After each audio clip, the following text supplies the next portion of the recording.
Thanks for visiting and please subscribe.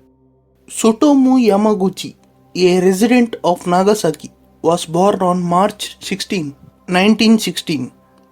He joined Mitsubishi Heavy Industries in the 1930s and worked as a draftsman designing oil tankers. It was during World War II, after the defeat of Germany, only Japan was still powerful and was not surrendering. So US decided to drop two atomic bombs in the cities of Hiroshima and Nagasaki. Yamaguchi lived and worked in Nagasaki, but in the summer of 1945 he was in Hiroshima for a 3-month-long business trip. On August 6th, he was preparing to leave the city with two colleagues. Yamaguchi was on his way to the station when he realized he had forgotten his hanko, a type of travel stamp common in Japan, and returned to his workplace to get it. At 8:15 am, he was walking towards the dock when the American bomber dropped the little boy atomic bomb near the center of the city, only 3 kilometers away. Yamaguchi recalls seeing the bomber and two small parachutes before there was a great flash in the sky. The explosion ruptured his eardrums, blinded him temporarily, and left him with serious burns. Yamaguchi arrived in Nagasaki early in the morning on August 8th and was admitted to hospital. The doctors who treated him was a former schoolmates, but the blackened burns on Yamaguchi's hand and face were so severe the man didn't recognize him at first.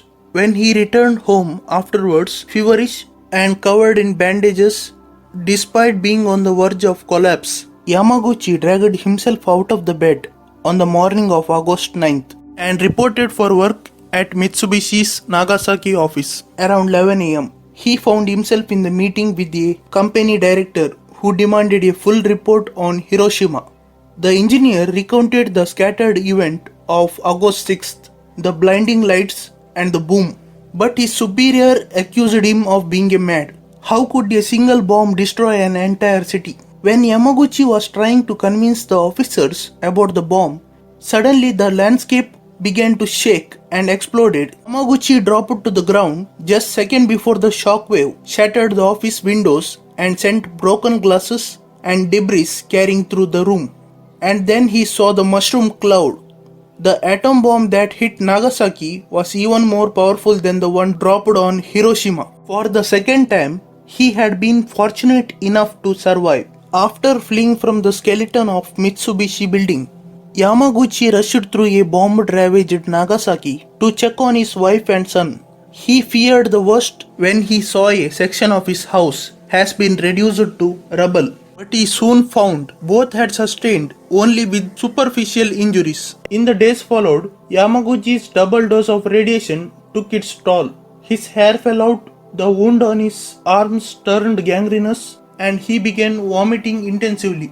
He was still in the bomb shelter with his family on August 15th when Japan's Emperor Hirohito announced the country's surrender in a radio broadcast. Yamaguchi slowly recovered. He served as a translator for US armed forces during their occupation of Japan and later taught school before resuming his engineering career at Mitsubishi. Yamaguchi wasn't the only person to survive two atomic blasts. His co-worker Akira and Kuniyoshi were also in Nagasaki when the second bomb fell. Some 165 people may have experienced both attacks, yet Yamaguchi was the only person officially recognized by Japanese government as a twice-bombed person. He finally won the distinction in 2009. He died at the age of 93 from stomach cancer.